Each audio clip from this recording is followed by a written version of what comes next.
Assalamualaikum warahmatullahi wabarakatuh. Kami kelompok 10, yaitu menjelaskan keterampilan mengelola kelas. Materi tersebut akan dijelaskan oleh Roni Gunawan dengan NIM 26 dan Hafiyah Hasan NIM 27. Bagian-bagian materi yaitu pengertian pengelolaan kelas, yang kedua kegiatan pengelolaan dan kegiatan instruksional, yang ketiga komponen-komponen keterampilan mengelola kelas, dan yang keempat hal-hal yang perlu diperhatikan dalam mengelola kelas. Oke, saya akan menjelaskan yang pertama yaitu pengertian pengelolaan kelas. Jadi pengelolaan kelas dapat didefinisikan dengan berbagai cara tergantung dari pendekatan yang dianut. Jadi pendekatan yang pertama itu pendekatan otoriter.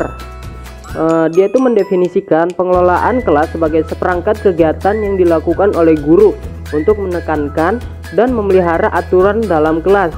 Berarti pengelolaan adalah sebagai proses kontrol perilaku siswa. Nah, pendekatan yang kedua yaitu pendekatan permisif. Pendekatan ini adalah lawan dari pendekatan otoriter. Nah, definisinya yaitu pengelolaan kelas sebagai usaha guru untuk memaksimalkan kebebasan siswa, membantu siswa merasakan kebebasan untuk melakukan apa yang mereka inginkan, merupakan peran utama guru di dalam kelas. Pandangan ini bertentangan dengan arti pengelolaan itu sendiri. Gitu ya teman. Terus yang ketiga itu pendekatan modifikasi tingkah laku. Mendefinisikan pengelolaan kelas sebagai serangkaian kegiatan guru untuk meningkatkan munculnya perilaku yang baik dan mengurangi munculnya perilaku yang tidak diharapkan. Penganut pendekatan ini memandang pengelolaan kelas sebagai proses pengubahan tingkah laku. Terus definisi keempat perangkat dari asumsi bahwa proses belajar dapat dimaksimalkan dalam iklim kelas yang positif. Penganut ini berasumsi bahwa pengelolaan kelas merupakan proses penciptaan iklim sosio-emosional yang positif di dalam kelas. Jadi pengelolaan didefinisikan sebagai seperangkat usaha guru untuk mengembangkan hubungan interpersonal yang baik dan iklim sosio-emosional kelas yang positif. Terus definisi yang kelima, berdasarkan pada asumsi bahwa perilaku siswa sebagai kelompok kelas mempunyai pengaruh pada terjadinya pembelajaran. Guru berperan untuk menguatkan perkembangan kelompok yang efektif, sehingga pengelolaan kelas didefinisikan sebagai usaha guru untuk membangun dan memelihara organisasi dalam kelas yang efektif. Nah, jadi dari kelima definisi di atas, maka dapat disimpulkan bahwa definisi pertama dan kedua bukanlah merupakan definisi pengelolaan kelas yang efektif karena tidak dapat menumbuhkan rasa tanggung jawab. Sedangkan definisi ketiga, 4 dan 5 masing-masing mempunyai keefektifan sendiri-sendiri. Jadi dari penjelasan-penjelasan di atas dapat disimpulkan keterampilan pengelolaan kelas adalah keterampilan menciptakan dan memelihara kondisi belajar yang optimal, serta keterampilan guru untuk mengembalikan kondisi belajar yang terganggu ke arah kondisi belajar yang optimal tersebut. Nah, definisi ini menekankan kemampuan guru dalam mencegah terjadinya gangguan sehingga kondisi yang optimal dapat tercipta dan terpelihara, serta menangani gangguan yang muncul sehingga kondisi belajar yang terganggu dapat dikembalikan lagi. Jadi itu pengertian pengelolaan kelas ya teman-teman. Oke, yang kedua itu kegiatan pengelolaan dan kegiatan instruksional. Nah, pada umumnya di dalam kelas proses pembelajaran terjadi dua kegiatan yang berbeda, tetapi terintegrasi, yaitu kegiatan pengelolaan dan kegiatan instruksional. Kegiatan pengelolaan adalah kegiatan yang bertujuan untuk menciptakan, memelihara, atau mengembalikan kondisi yang mungkin terjadi kegiatan pembelajaran yang efektif, seperti membuat aturan tata tertib kelas atau mengembangkan hubungan yang sehat dan akrab antar guru, siswa, dan siswa-siswa. Nah, kegiatan instruksional adalah kegiatan yang diarahkan untuk membantu siswa menguasai kemampuan yang diharapkan, seperti memberikan penjelasan, mendiagnosis kesulitan belajar, terus membimbing diskusi kelompok atau menyusun lembar kerja. Jadi itu ya teman-teman, pengertian pengelolaan kelas dan kegiatan pengelolaan dan kegiatan instruksional. Baik, Materi yang selanjutnya akan dijelaskan oleh teman saya yang bernama Hafia Hasan. Yang akan saya bahas adalah bagian 3 dan bagian 4, yaitu komponen-komponen keterampilan mengelola kelas dan hal-hal yang harus diperhatikan dalam mengelola kelas. Yang pertama, komponen-komponen keterampilan mengelola kelas. Itu ada keterampilan yang bersifat preventif dan represif. Yang pertama adalah keterampilan yang bersifat preventif. Jadi, keterampilan yang bersifat preventif yaitu keterampilan yang berkaitan dengan menciptakan dan pemeliharaan kondisi belajar yang optimal. Kemudian, ada usaha untuk mencegah munculnya gangguan-gangguan tersebut. Yang pertama, menunjukkan sikap tanggap, itu dengan cara memandang secara seksama. Kemudian ada gerak mendekati, memberikan pertanyaan, dan memberikan reaksi terhadap gangguan dan ketakacuan siswa. Yang kedua, memberikan perhatian secara verbal atau visual. Perhatian secara verbal ini seperti perhatian guru ke siswa dinyatakan dengan atau dalam bentuk komentar. Meskipun gurunya ini sedang memberikan materi atau mengajari kelompok yang lain atau siswa yang lain. Kemudian perhatian secara visual itu kemampuan guru untuk membagi perhatian kepada siswa. Jadi visual ini itu perhatian guru yang tidak berpacu hanya satu kegiatan, tetapi juga dengan kegiatan yang lain.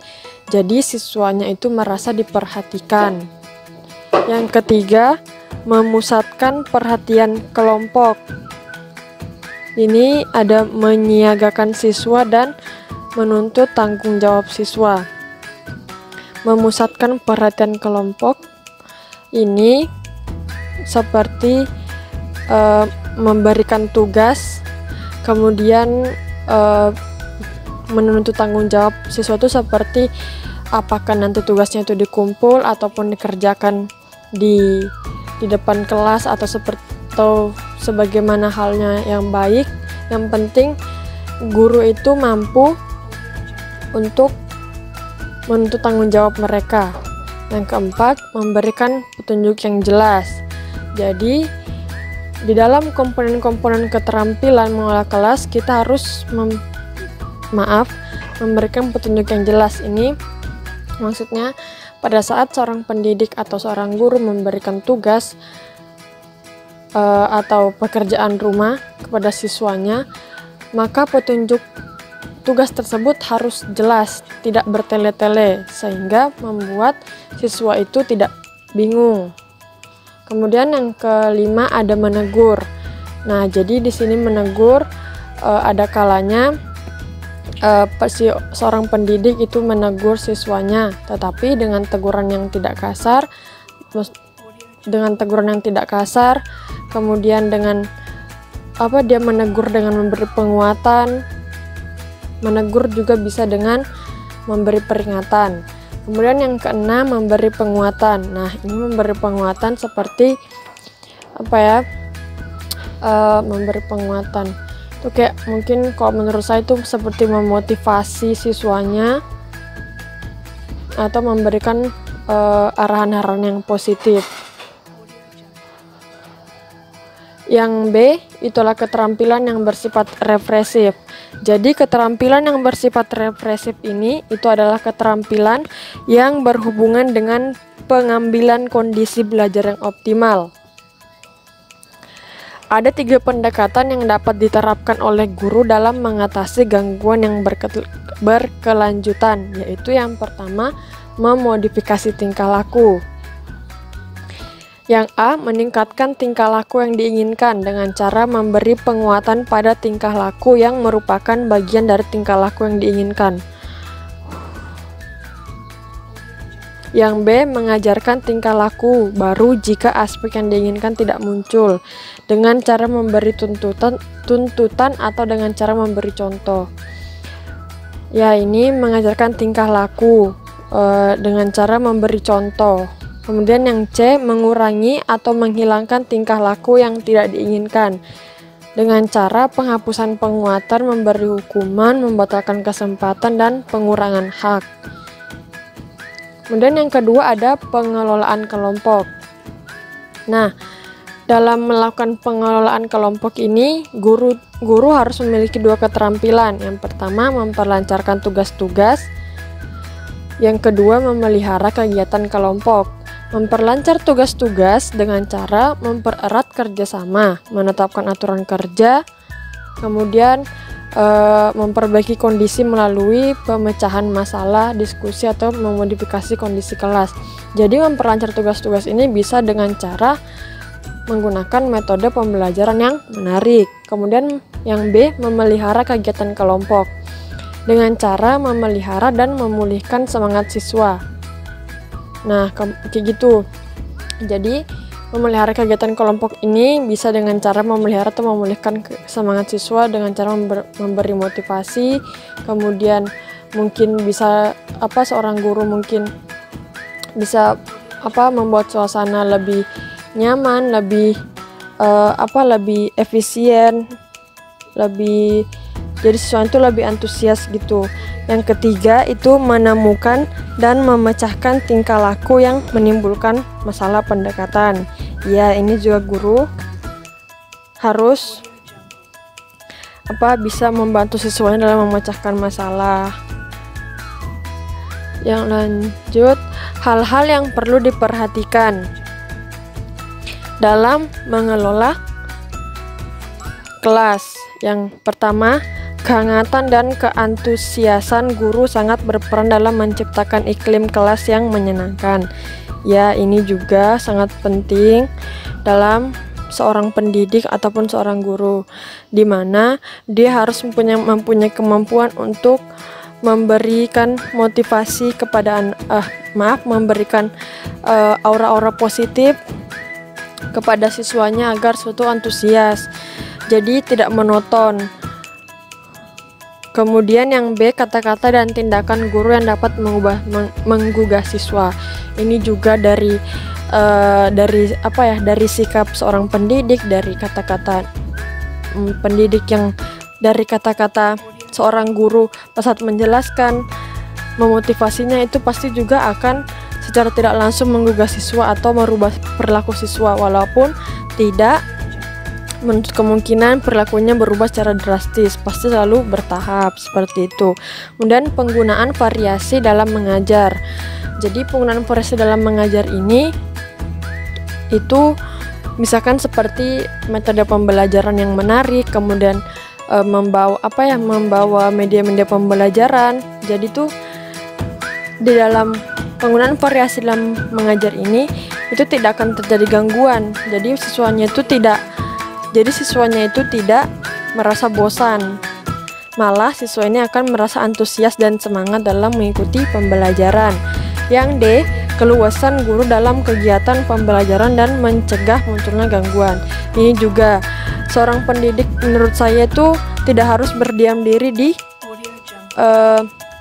depan. Jadi misalkan nih bisa jalan-jalan, itu juga bagus untuk selain untuk olahraga ya. Kemudian dampak yang diperoleh ketika guru ini luas dalam mengajar itu siswa itu tidak merasa bosan.